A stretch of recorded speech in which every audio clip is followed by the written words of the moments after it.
Hello friends, welcome to my channel. இன்றைக்கி நம்ம வீடியோவில் ரெக்லெட் மிஷின் யூஸ் பண்ணி எப்படி மினி தோசை செய்கிறது அப்படின்ற வீடியோ தான் இது.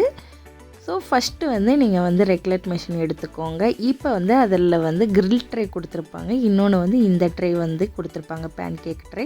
ஸோ பேன்கேக் ட்ரேயை செட் பண்ணிக்கோங்க. அப்புறம் நீங்கள் மிஷினை ஆன் பண்ணிக்கோங்க, ப்ரீ ஹீட் பண்ணிக்கோங்க. 5 மினிட்ஸ் நீங்கள் ப்ரீ ஹீட் பண்ணிக்கோங்க.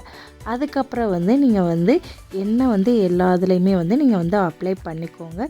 எண்ணெய் காய்ச்சதுக்கு அப்புறமா நம்ம வீட்டிலையே அரைச்சி வச்சுருக்கிற தோசை மாவை எடுத்து கரெக்டாக அந்த ஹோலில் கரெக்டாக செட் ஆகிற மாதிரி நீங்கள் ஊற்றிக்கோங்க. இதே மாதிரி நீங்கள் 6 இது ஊற்றிக்கலாம். அதனால் 6 தோசை நீங்கள் மினி தோசை ஊற்றிக்கோங்க.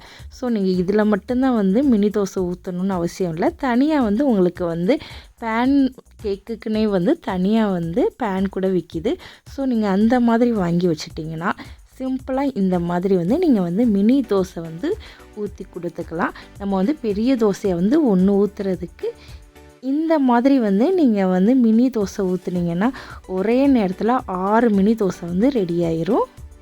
அது மட்டும் இல்லாமல் கிட்ஸும் ரொம்ப விரும்பி சாப்பிடுவாங்க. எப்பயுமே அந்த ஒரு தோசையவே சாப்பிட்டு பழகி ரொம்ப போர் அடிச்சிருக்கும். ஸோ இந்த மாதிரி நீங்கள் டிஃப்ரெண்ட்டாக பேன்கேக் ட்ரேயில் அழகாக இந்த மாதிரி தோசை ஊற்றி கொடுத்தீங்கன்னு வச்சுக்கோங்களேன், அவ்வளவு சூப்பராக சாப்பிடுவாங்க. இப்போ 2 நிமிஷத்தில் தோசை குக் ஆகிடுச்சு. ஸோ இப்போ இன்னொரு சைடு நீங்கள் திருப்பி போட்டுக்கோங்க. அகெயின் 1 நிமிஷம் நீங்கள் விட்டிங்கன்னா இன்னமும் பேக் சைடு தோசை குக் ஆயிரும். அவ்வளோதான், சூப்பரான மினி தோசை ரெடி ஆயிடுச்சு. இன்னும் உங்களுக்கு இந்த தோசையில் டாப்பிங்ஸ் ஏதாச்சும் போடணுன்னா நீங்கள் இன்னும் போட்டிங்கனாலும் சூப்பராக இருக்கும். ரொம்ப ரொம்ப சிம்பிளாக இந்த பேன்கேக் ட்ரேயில் சூப்பரான மினி தோசை நம்ம ஊற்றியாச்சு. உங்களுக்கு இதே மாதிரி நிறையா வீடியோஸ் அப்லோட் பண்ணுறேன். ஸோ மறக்காமல் நம்ம சேனலை சப்ஸ்கிரைப் பண்ணிடுங்க.